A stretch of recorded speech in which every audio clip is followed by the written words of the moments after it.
Bueno, buenas tardes a todos, bienvenidos al cierre de este ciclo de charlas sobre Antonio Gramsci, que comenzó con Atilio Borón y Néstor Cohen.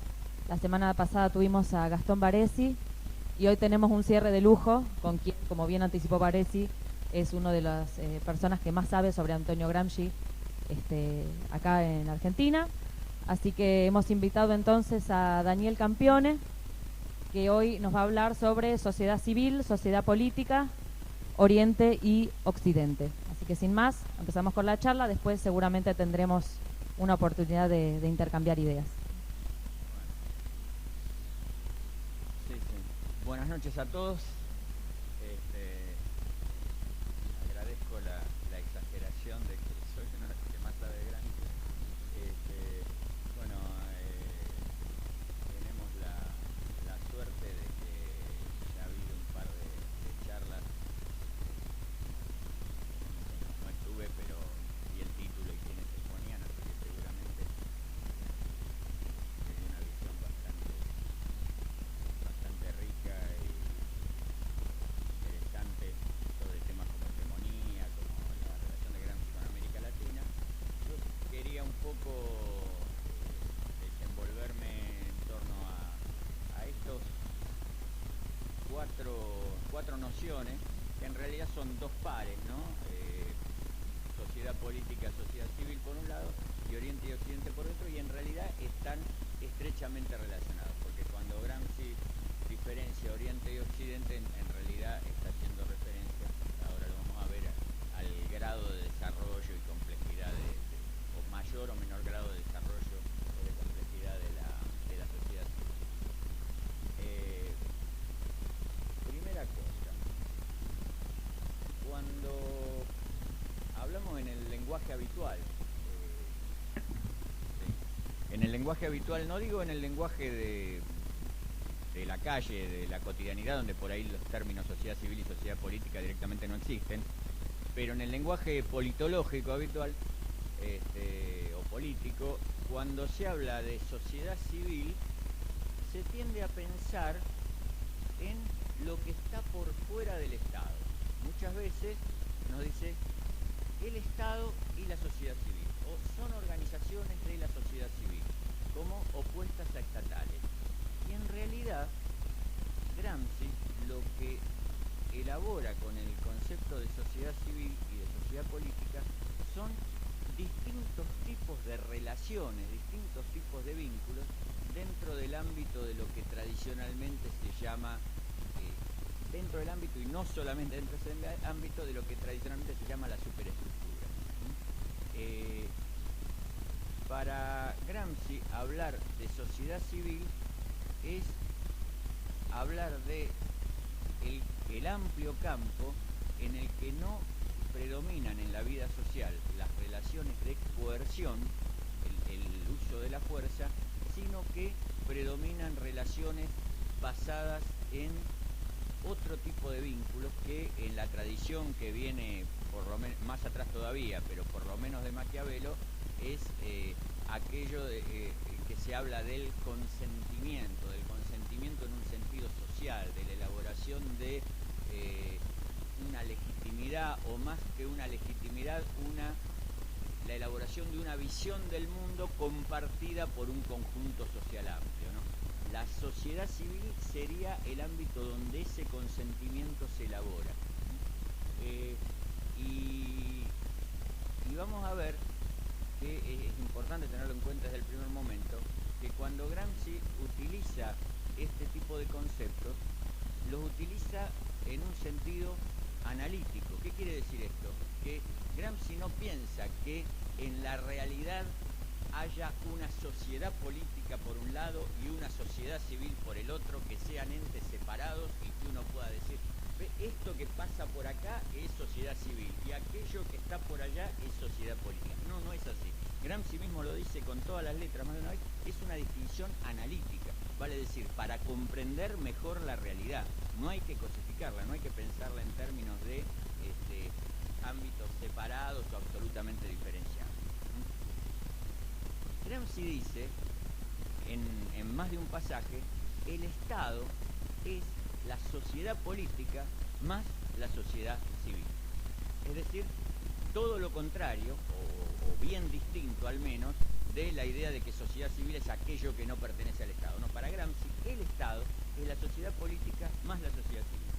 Y esto es fundamental porque ¿qué quiere decir?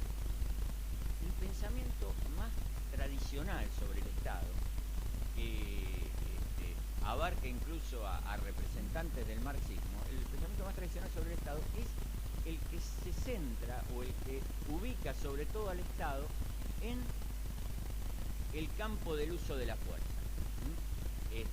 Mismo la famosísima definición de Max Weber, que es de comienzo del siglo XX, que muchos de ustedes o todos ustedes conocerán, donde Weber define al Estado como el órgano que detenta el monopolio de la fuerza legítima.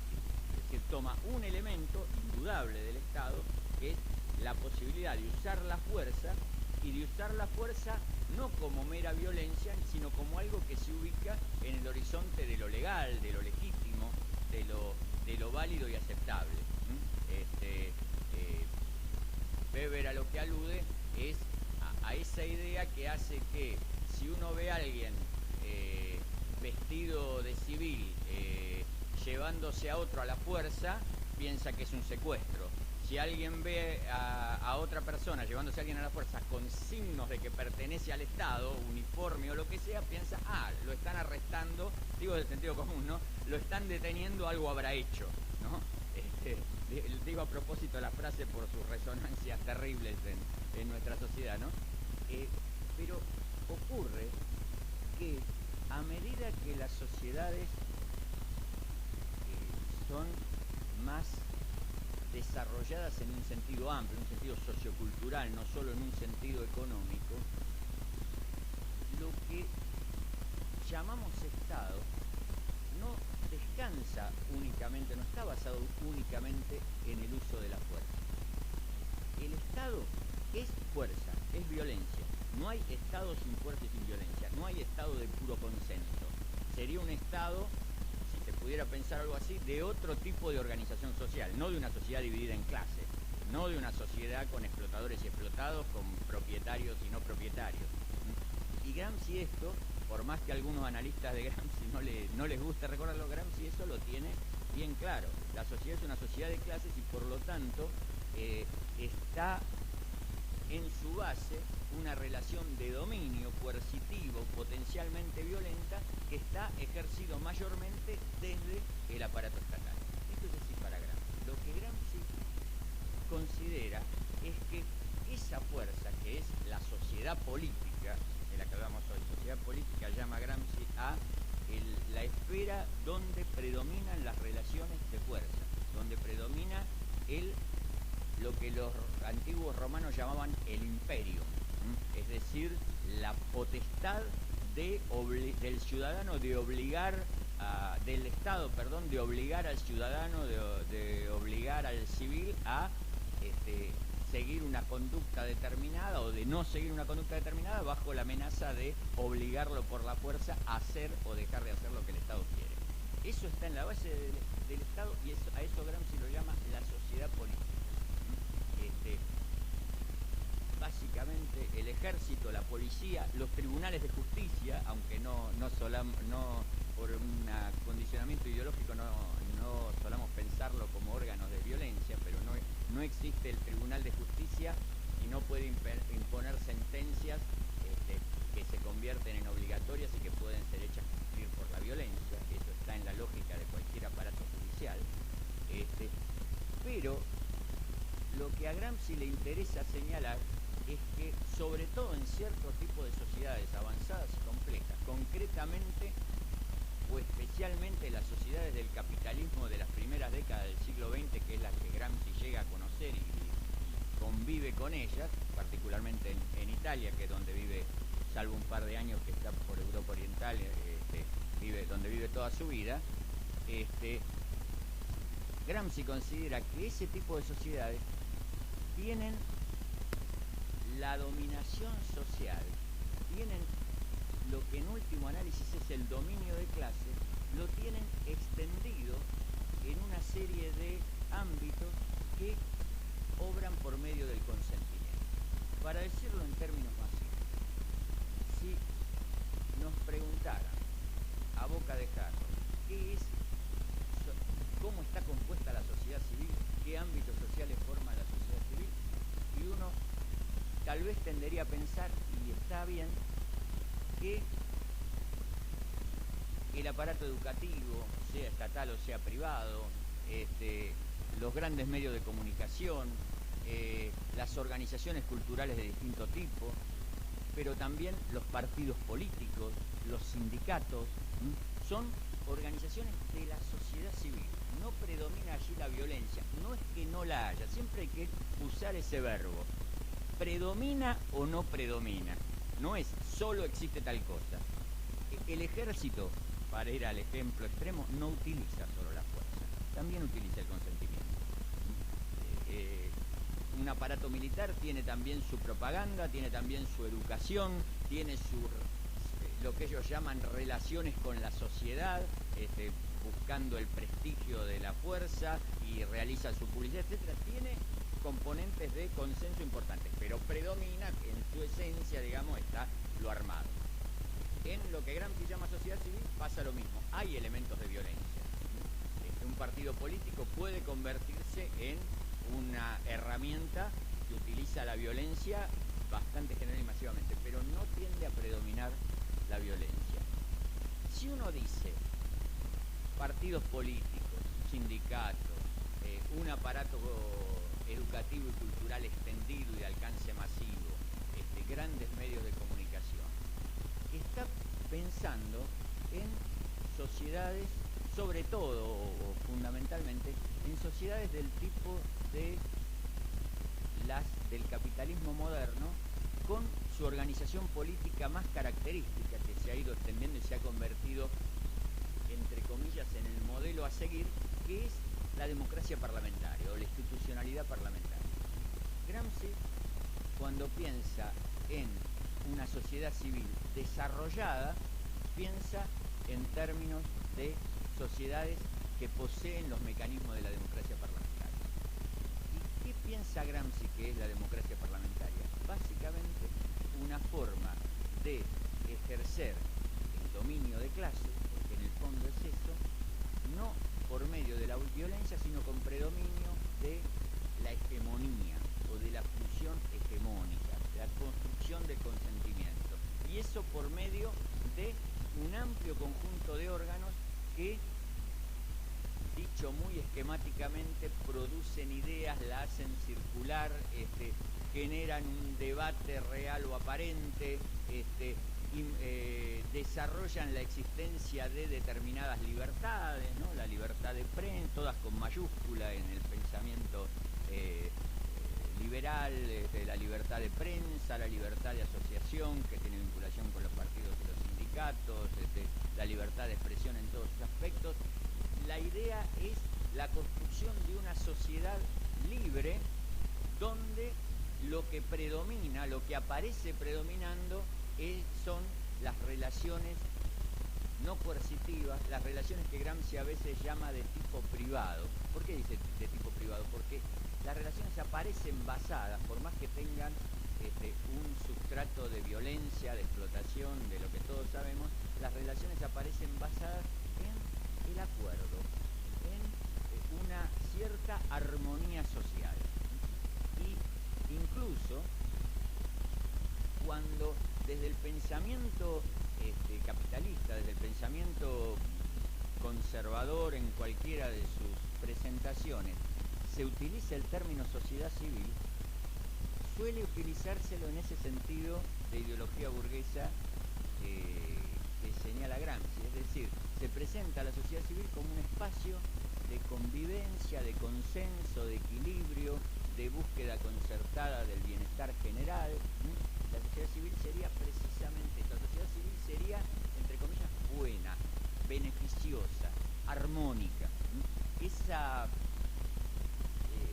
Ese latiguillo que tienen desde Macri hasta Victoria Donda, de hay que buscar el consenso, los acuerdos, el diálogos, no hay que buscar la confrontación, tiene que ver con esa ideología de una sociedad civil que sería un algo indiferenciado, sin cortes de clases, sin explotadores y explotados, sin dominadores y dominados, donde habría un equilibrio y un acuerdo más o menos permanente que puede dar lugar a conflictos localizados, parciales, pasajeros, pero cuya tendencia es al equilibrio y a la armonía. Para Gramsci no, la sociedad civil es la expresión privilegiada en la sociedad del capitalismo moderno del ejercicio del dominio de clase. Gramsci en algún pasaje dice: el parlamentarismo es en las sociedades modernas el modo de ejercicio normal de la hegemonía.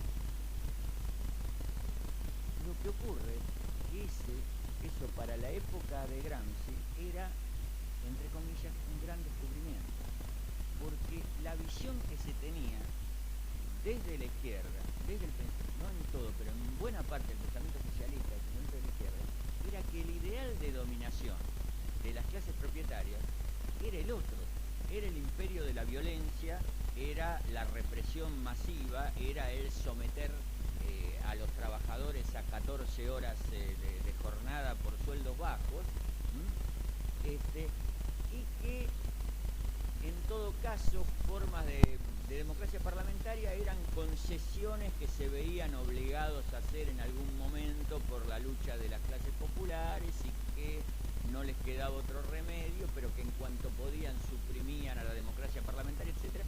Y no era una visión trivial, fantástica, ni totalmente equivocada esta de la dictadura como programa máximo de la burguesía, porque mientras no estuvieron desarrollados suficientemente los mecanismos de la sociedad civil y de la construcción de consensos, la burguesía efectivamente tenía que apelar una y otra vez a las dictaduras violentas y una y otra vez terminaba suprimiendo a la democracia parlamentaria para instaurar una dictadura porque veía su dominación en peligro.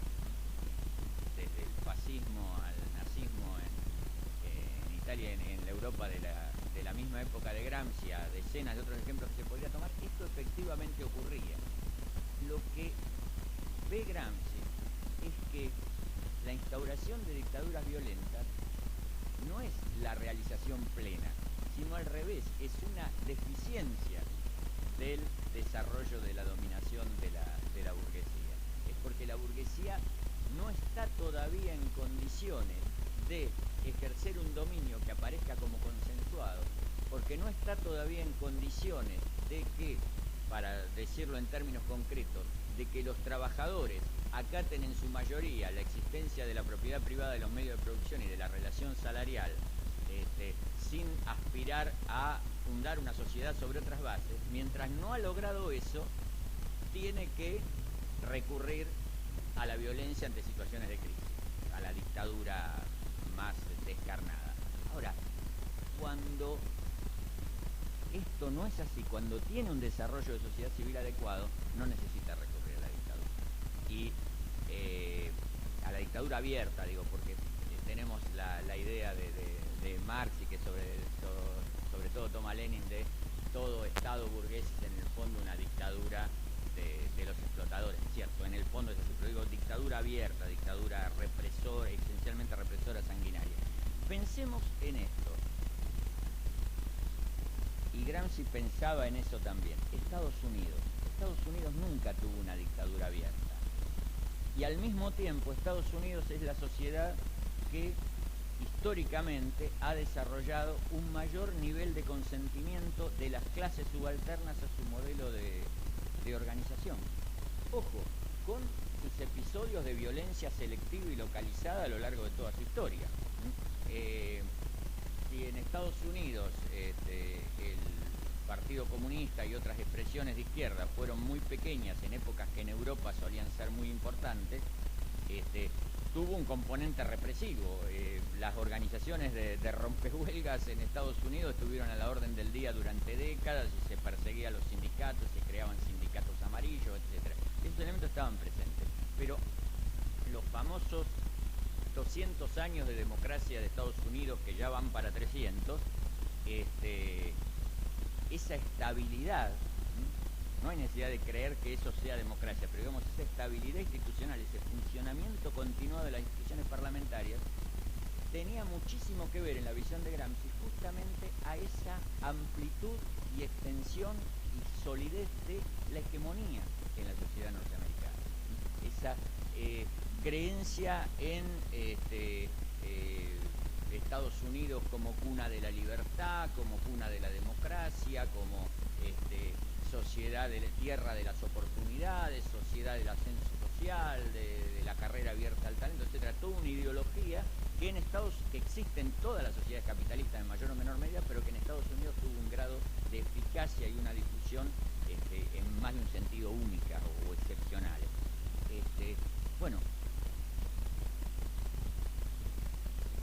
para Gramsci, la sociedad civil es el ámbito de ejercicio de la hegemonía, el ámbito de que logra darse el capitalismo para encubrir las relaciones de clase, para lograr extender en la sociedad la idea, y fundamentalmente en las clases subalternas, la idea de que la sociedad capitalista es, si no el mejor de los mundos posibles, al menos el único mundo posible, porque funciona alternativamente en estos dos sentidos, ¿no? O logran postular y extender la creencia de que el capitalismo y la democracia parlamentaria es una forma de organización social justa, adecuada, etcétera, o bien plantean lo de Margaret Thatcher, no hay alternativa. Echamos a cientos de miles de mineros y destruimos el estado de bienestar que tardó un siglo en construirse porque no hay otra manera de hacerlo, no hay otra manera de gobernar, lo demás es utópico, fantasioso, ineficaz, etcétera.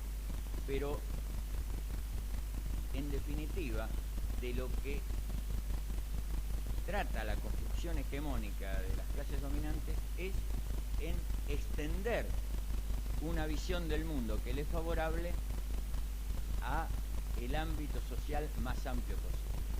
Para los que no se someten, para los que no comparten, para los que no creen, para los que no son hegemonizados, ahí sí la represión.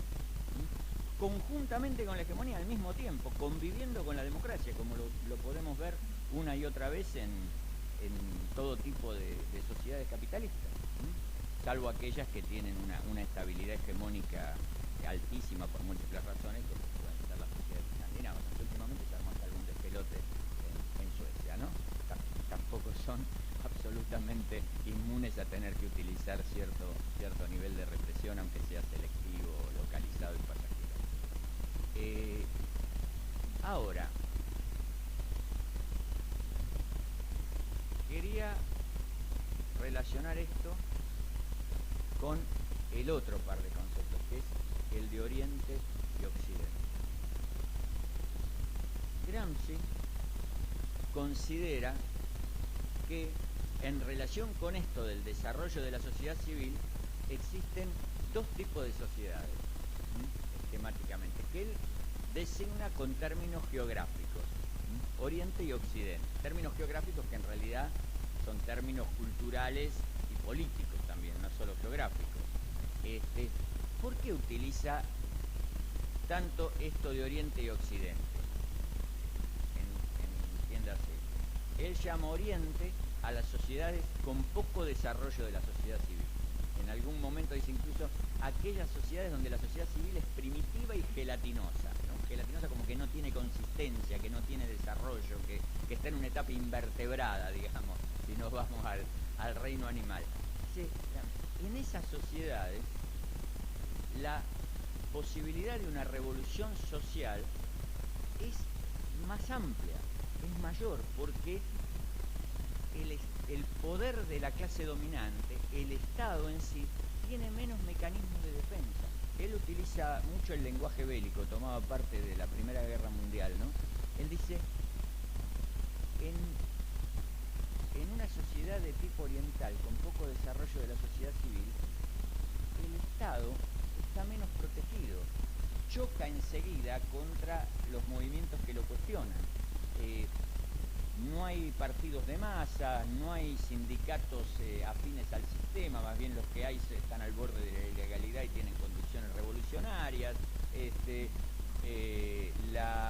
La Iglesia es un mecanismo más atado al Estado, como era en Rusia, por ejemplo, y no tiene ese nivel de producción ideológica y de labor educativa de la amplitud que tiene la Iglesia Católica o las protestantes en los países más desarrollados, etc. En ese tipo de sociedades, dice Gramsci, se puede pensar en términos de asalto al poder, se puede pensar en términos, y hay otro par de nociones fundamentales en Gramsci, se puede y se debe pensar en términos de guerra de movimiento. ¿Qué quiere decir guerra de movimiento? El avance rápido, frontal, el ataque en el corto plazo, buscando la destrucción del enemigo de una vez y para siempre. Sí, Gramsci. En las sociedades orientales esto es así, predomina la guerra de movimientos, se puede encarar el asalto al poder, no hay un desarrollo importante de la hegemonía, queda mucho más claro que el Estado está basado en la violencia y en la explotación. Además, esto lo decía Lenin también, o sea, en un momento, en una sociedad como Rusia, hacer la revolución era tan fácil como levantar una pluma. El problema era consolidarla. Ahí está lo difícil, porque no hay un desarrollo social que permita construir fácilmente una sociedad, ni fácilmente ni difícilmente, podríamos decir hoy, una sociedad de nuevo tipo, una sociedad de basamento no capitalista. En cambio, decía Lenin, en las sociedades de amplio desarrollo capitalista, en una sociedad como, estaba pensando, una sociedad como Inglaterra o como Alemania, va a ser muy difícil tomar el poder, pero va a ser mucho más fácil consolidarlo, porque hay un mayor desarrollo social, una mayor complejidad, una cultura más rica, etc.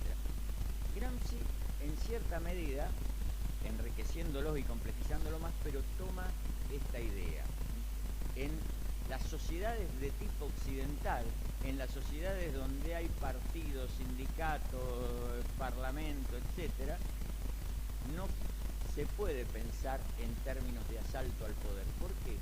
Porque el aparato coercitivo estatal es solo una parte del sistema de dominación. Uno puede tomar eso por asalto, pero eso no transforma a la sociedad. El aparato estatal estricto sensu no es la herramienta de transformación revolucionaria, la herramienta exclusiva, ¿no? La herramienta exclusiva de transformación revolucionaria de la sociedad en una sociedad de tipo occidental. ¿Por qué?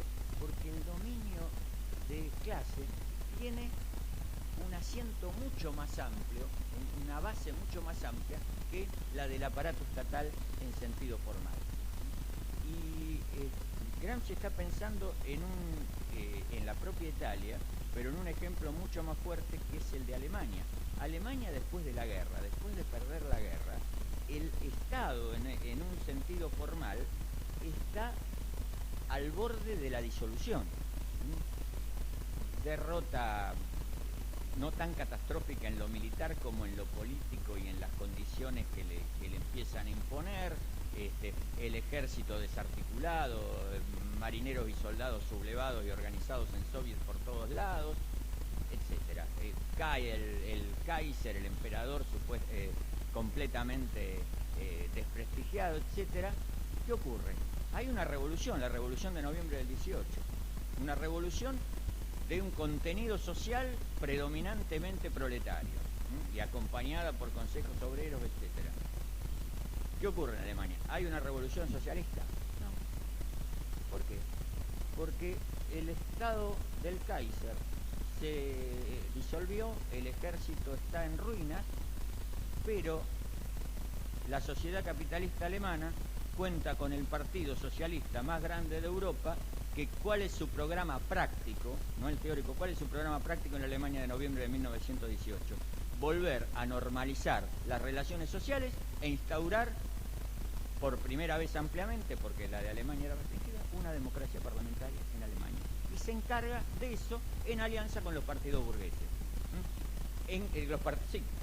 Con los partidos burgueses más tradicionales, porque en su sustancia ideológica se había convertido también el Partido Socialista en un partido burgués. Ese partido socialdemócrata alemán, como se llamaba, era en la práctica una formidable herramienta de construcción de hegemonía para la sociedad burguesa capitalista. Se había convertido en eso y fue el puntal de que Alemania, el puntal principal, no el único ni mucho menos, de que Alemania se convirtiera, o siguiera siendo, mejor dicho, en un Estado, siguiera siendo un Estado capitalista. No solo eso, sino que además de aportar la carga de hegemonía que tenía el contar con la fidelidad de millones de trabajadores, se encarga, por supuesto, de reprimir a aquellos que no ingresan en ese consenso democrático parlamentario. Y todos sabemos de la muerte violenta de Rosa Luxemburgo, de León, que es solamente el episodio resonante por la calidad humana y política de los afectados, pero nada más que el episodio más resonante de multitud de hechos represivos que se dan en Alemania entre noviembre del 18 y 1923. Después también, pero sobre todo en esa etapa. ¿Qué hace ese Partido Socialista en el poder? Reprime a los comunistas o a los socialistas de izquierda que siguen tratando de hacer la revolución proletaria, la revolución socialista en Alemania. Gramsci está muy impresionado, por ejemplo, por la propia Italia, donde el debilitamiento del Estado no llegó a ser tanto como en Alemania, pero estuvo en una crisis muy profunda, y hubo formación de consejos obreros y las fábricas estaban tomadas, etcétera. ¿Y qué ocurrió? Ocurrieron varias cosas en Italia. Una que en Italia también se contaba con un partido socialista cuya dirección mayoritaria ya tenía atisbos de conducta reformista y conciliadora, pero no tanto como el Partido Socialdemócrata Alemán. Pero ¿qué ocurre? Del seno mismo de la sociedad civil surge el fascismo. El fascismo no es una construcción estatal en la Italia de 1919, 1920, 1921. Es una organización, entre comillas, privada, un partido, aunque se presentara como movimiento y como antipartido, dirigido al comienzo por pequeños burgueses bastante marginales, algunos de ellos renegados del socialismo, Mussolini por empezar, que había sido un correligionario muy cercano de Gramsci, por otra parte. Los dos eran socialistas de izquierda, contrarios a la conducción reformista del Partido Socialista Italiano. Ese fascismo, que al principio es un pequeño grupo que lo único que tiene claro es que quiere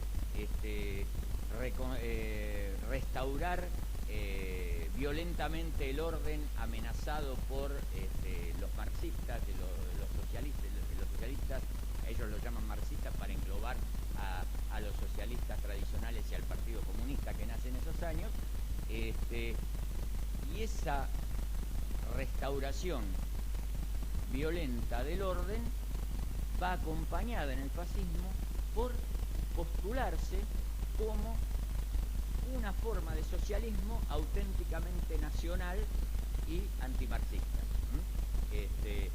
Lo que va a producir también después, unos años después, el nazismo, ¿no? Solemos oír como el ruido del viento el nombre verdadero del nazismo, ¿no? Partido Obrero Nacional Socialista Alemán. Pero carajo, obrero y socialista en el nombre. No era casualidad que se denominaran así. Era una nueva construcción ideológica donde dicen, robémosle o disputémosle la denominación de socialista y la denominación de obrero.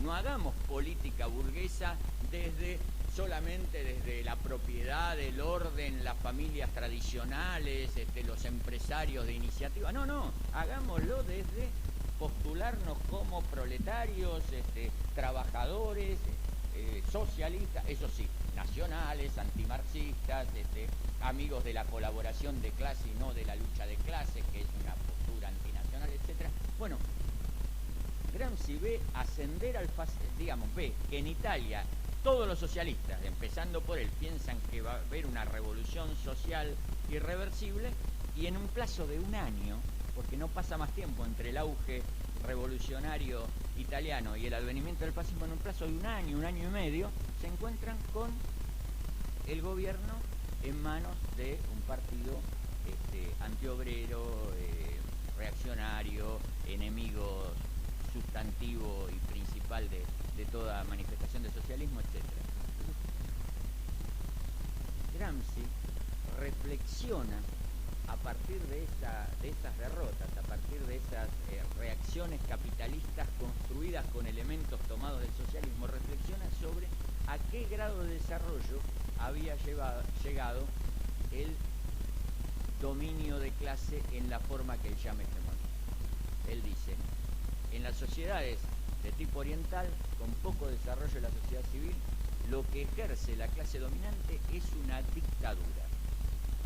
La forma de dominio es una dictadura. También la llama dominio a secas.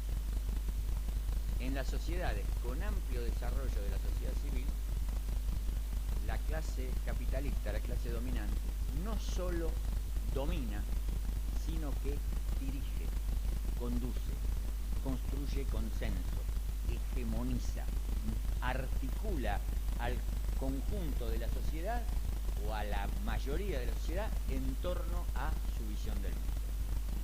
Entonces, la respuesta que se plantea Gramsci es cómo hacer la revolución en sociedades, en el tipo de sociedades que él llama Occidente.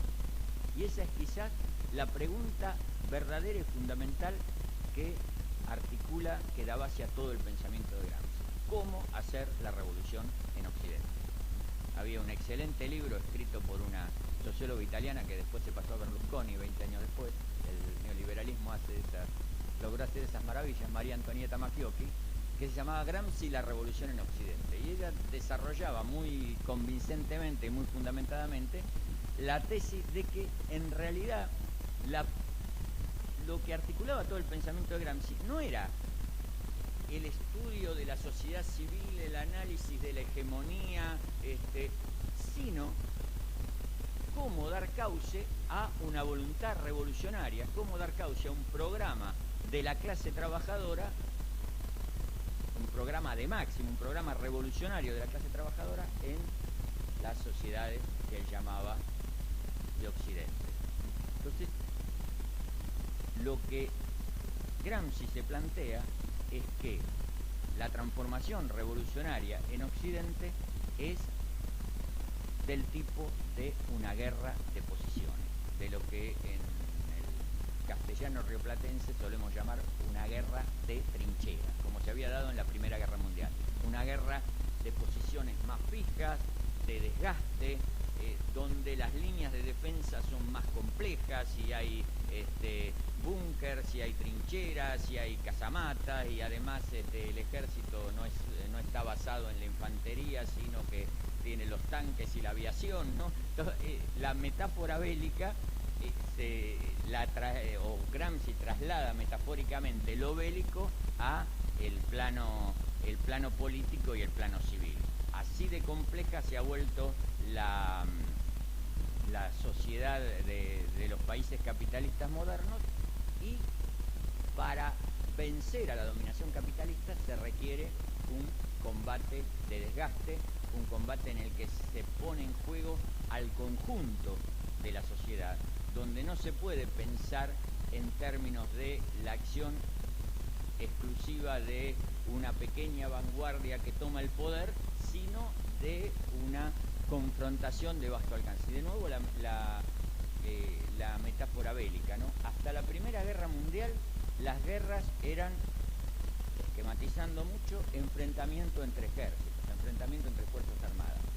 La Primera Guerra Mundial es lo que los teóricos militares, la primera que responde a lo que los teóricos militares dieron en llamar la guerra total, la movilización de toda la sociedad. Una guerra donde las líneas de aprovisionamiento y de producción son tanto más importantes que el poder de fuego, que lo que se desenvuelve en el campo de batalla.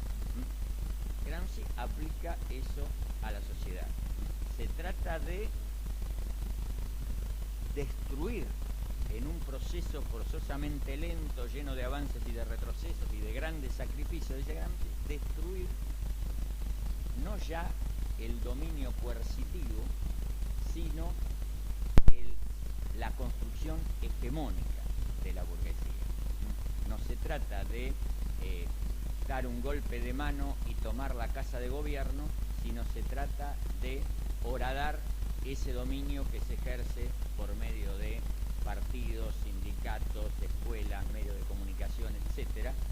Y para eso, entre otras cosas, se trata de que las clases subalternas, como le gusta decir a Gramsci, no dice clases dominadas, sino clases subalternas, para no darle idea del dominio coercitivo, en el cual las clases subalternas desarrollen sus propias herramientas, sus propios mecanismos de sociedad civil, puedan articular la posibilidad de una hegemonía diferente, puedan instaurar una visión del mundo poderosa que apunte a la transformación revolucionaria de la sociedad.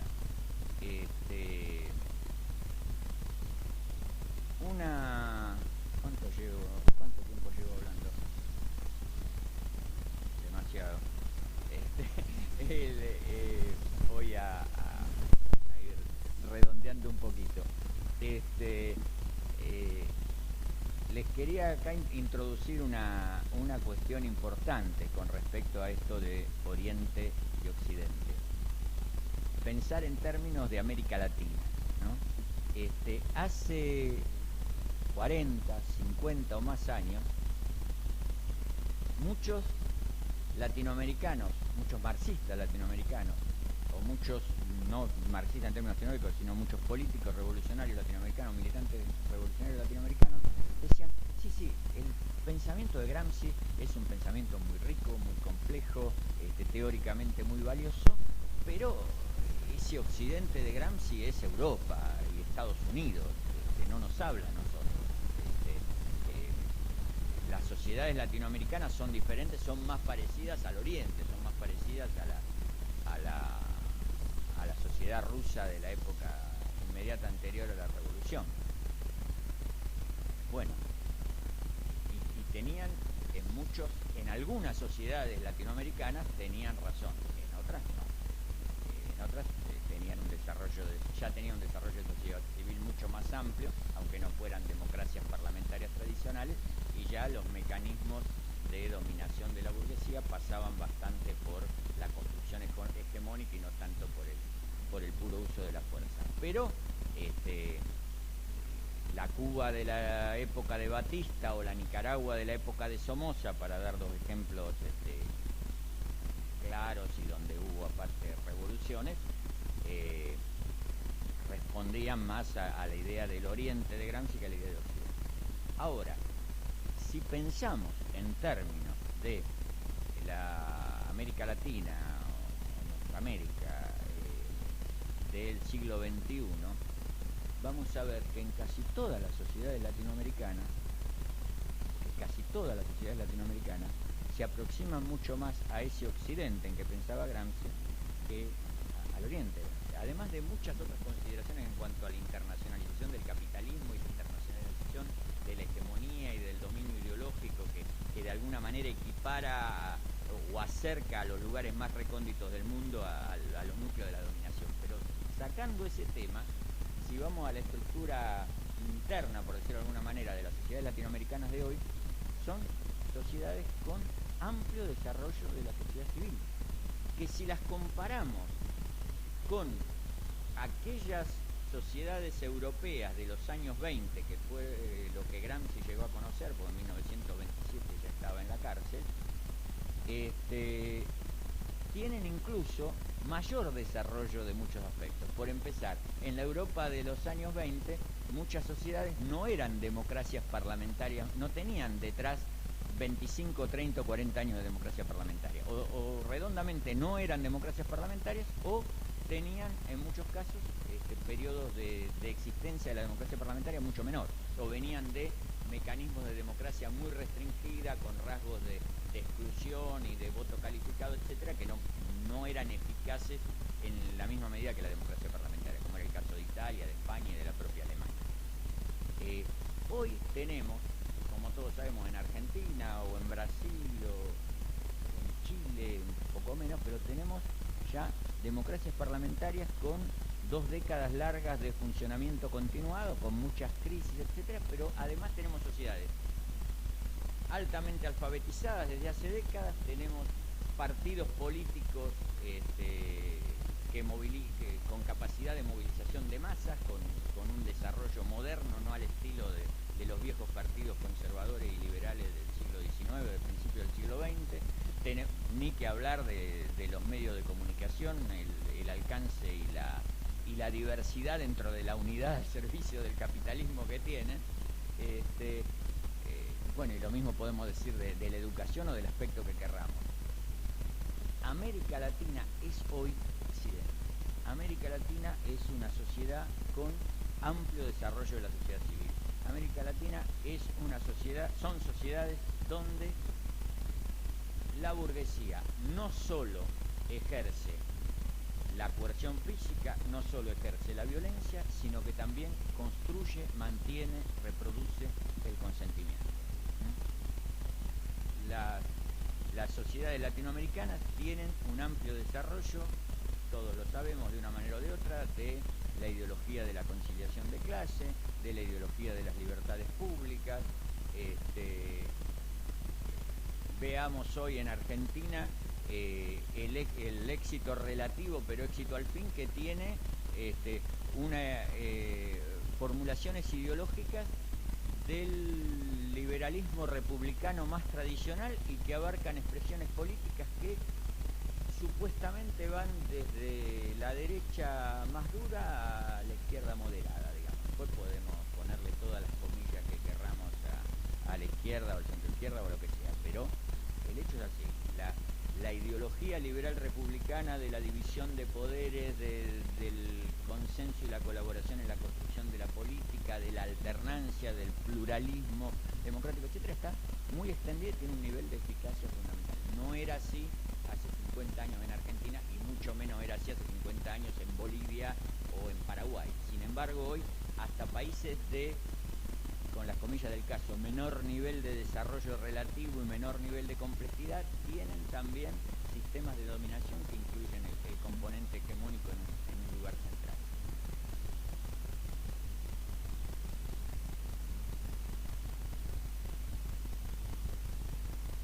Entonces, uno de los interrogantes centrales que plantea el pensamiento de Gramsci, o quizás el central, es cómo hacer la revolución en Occidente.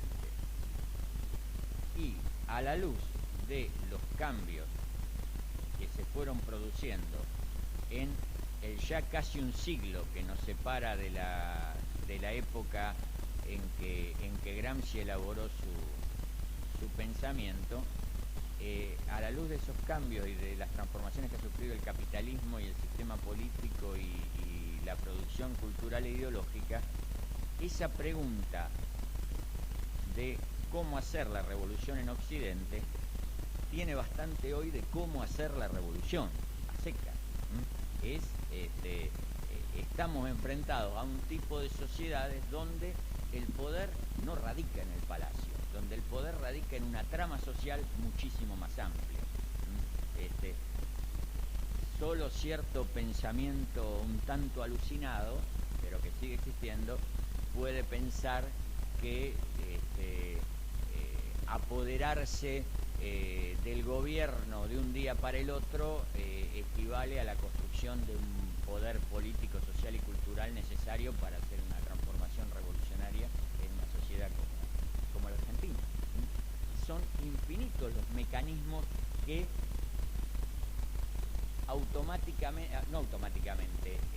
al revés, voluntaria, consciente y organizadamente actuarían en contra de un poder gubernamental que no tuviera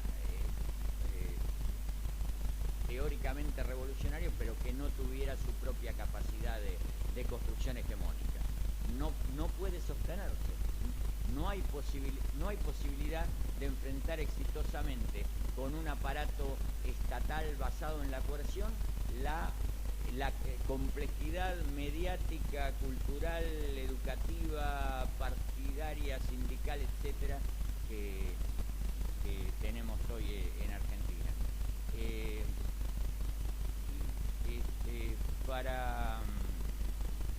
Para dar algunos ejemplos de los resultados de la construcción hegemónica de la burguesía en la Argentina en las últimas décadas. Piensen ustedes, por ejemplo, en la estructura sindical de la Argentina. Los sindicatos en la Argentina son organismos que asumen hasta ahí la reivindicación de los intereses puramente económicos de los trabajadores sindicalizados y en términos políticos e ideológicos más generales actúan consciente, voluntaria y organizadamente como freno incluso violento cuando es necesario a cualquier intento de construir una organización obrera independiente, anticapitalista, revolucionaria, como querramos. Pensemos en términos de partidos políticos. La Argentina tiene una crisis de partidos políticos importante, ¿no? El sistema bipartidista que apuntaba desde 1983 a 2001, para poner fechas esquemáticas, se hizo trizas en gran medida, pero aún así reconstruye ampliamente la posibilidad, la capacidad de que un vastísimo sector de la población siga votando alternativas más o menos burguesas, más o menos identificadas, o más que menos identificadas con la democracia parlamentaria y con la propiedad capitalista de los medios de producción como factores a no tocar, ¿no? El basamento de el dominio ideológico de la burguesía es la idea de que hay dos elementos intangibles en la organización social que no pueden ni deben ser modificados.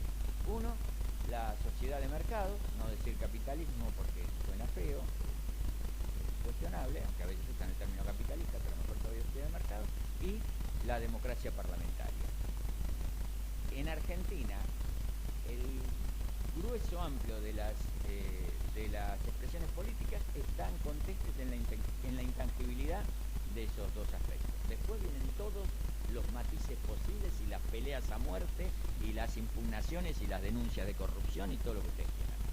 Y los enfrentamientos políticos aparte sustantivos muchas veces, no es que sean engaño o apariencia, porque realmente se enfrentan, pero en torno a cuál es el mejor programa compatible con propiedad privada de los medios de producción y democracia parlamentaria. Esto no se tiene. Capitalismo serio, capitalismo nacional, capitalismo humano, capitalismo republicano, lo que es capitalismo. Si no dicen capitalismo, dicen como sociedad de mercado. Si vamos a la educación en Argentina, tenemos un aparato educativo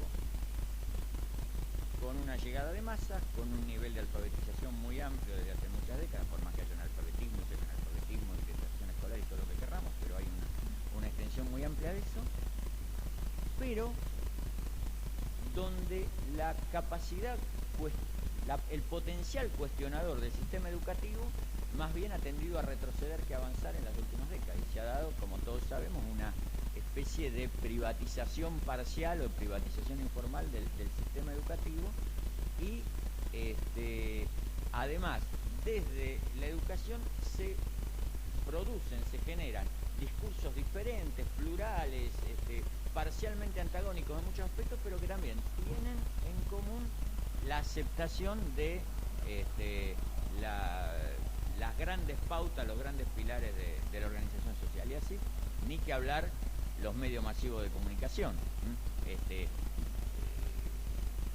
Todos valoramos, creo, la existencia de medios alternativos, los sitios web que denuncian y protestan y articulan con movimientos populares, etcétera, etcétera, pero el 90% de la población tiene acceso exclusivo o casi exclusivo a los grandes medios de comunicación, cuya mayoría, salvo los que son estatales, están directamente en manos de la gran empresa capitalista, en muchos casos, famosísimo el Grupo Clarín, conglomerados capitalistas diversificados y monopólicos, tanto como puede ser Techindo, como puede ser Ongiwa.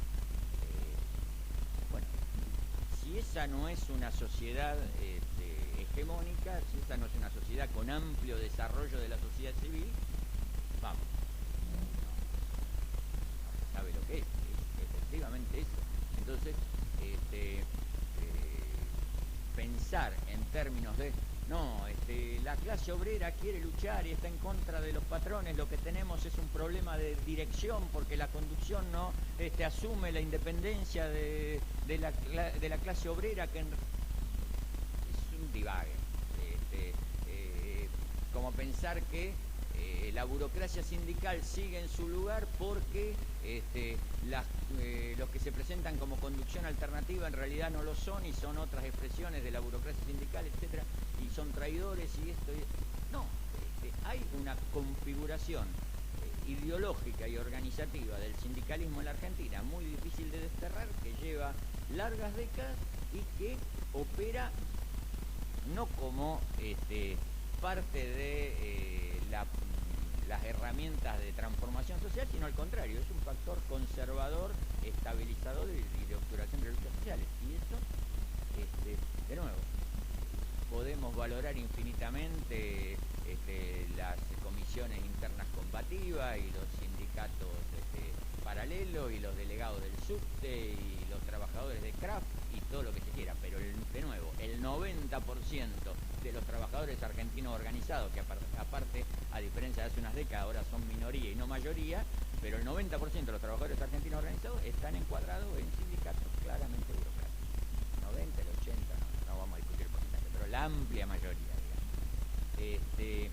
Bueno, se trata de plantearse esas transformaciones, de plantearse cómo luchar contra esa riqueza y amplitud de dominio burgués.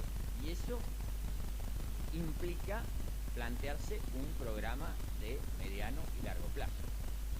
No se va a ningún lado elucubrando como si estuviéramos todavía en una sociedad de tipo oriental y donde lo que se trata es de organizar un partido político que está preparado para actuar en condiciones de clandestinidad y para usar la violencia para la toma del poder y puede soportar condiciones de represión, etcétera, etcétera, hasta el momento en que la crisis terminal del Estado que domina, situación de guerra, situación de hambre, etcétera, permita el asalto al poder, permita, como se dice en términos simbólicos, la toma del Palacio de Invierno. Bueno, no. Pensemos en términos de Latinoamérica actual. En la Latinoamérica actual no ha habido ninguna revolución socialista, pero hay una serie de procesos que han puesto en entredicho, al menos en algunos costados, después podríamos discutir infinitamente en cuántos y en cuáles, pero ha puesto en entredicho el programa de dominación burgués de sus respectivos países. Han generado políticas que sin salir de los marcos del capitalismo han apuntado en otra dirección, e incluso discursivamente, contra todo lo previsible, se volvió a poner en circulación el término socialismo, el término revolución, etcétera, como todos sabemos, en Venezuela primero y en algunos otros países después. Y esos procesos que apuntan en un sentido transformador se han dado en condiciones solo pensables en términos de esa América Latina que funciona al estilo occidental de Gramsci a comienzos del siglo XXI. Constituyeron organizaciones políticas, dieron la lucha callejera en muchos casos, intentaron un golpe militar como en Venezuela, pero lograron ganar elecciones y lograron acceder al gobierno, y a partir de allí fueron generando una construcción amplia y compleja que pone en tela de juicio alguna de las bases de la dominación capitalista. Nadie tomó ningún poder en el sentido tradicional del término, pero desarrollan una construcción diferente, y incluso han logrado de alguna manera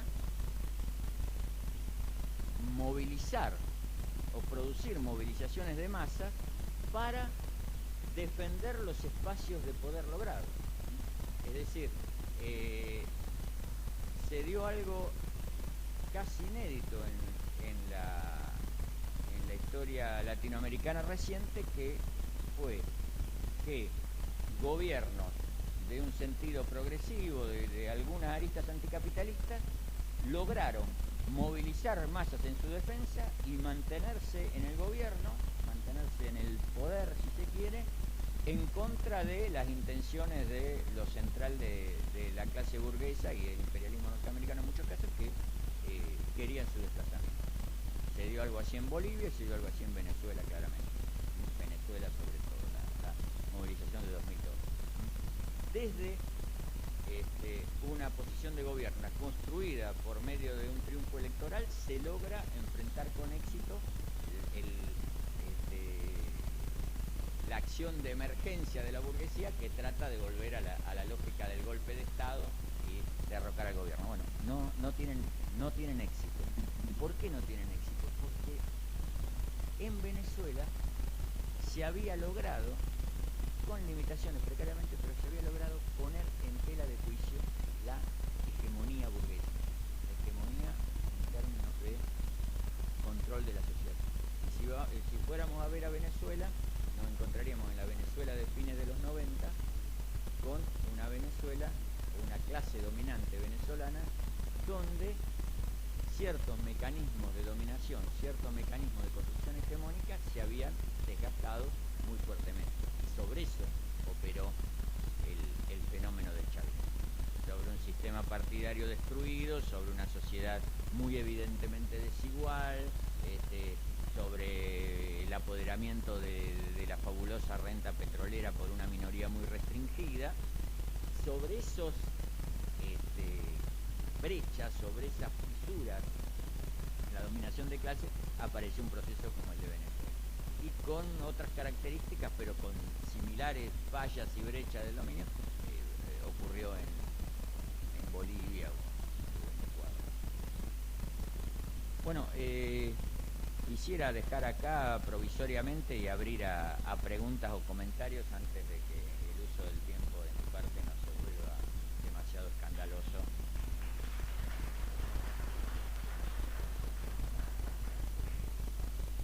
Siempre tenemos un espacio para preguntas y comentarios, que siempre tratamos de pedir que sean puntuales para dar permiso a todos los que quieran participar. Así que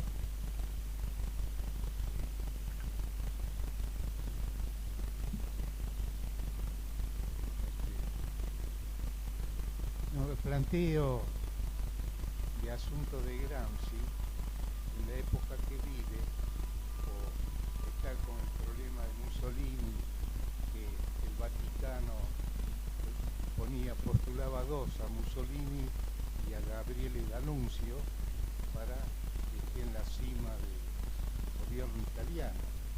Había caído la monarquía de Italia y teníamos también en España otro tipo de problema, y el Vaticano creo que pretendía venirse a Latinoamérica y sobre todo a la Argentina, y creo que instaló acá 3 marqueses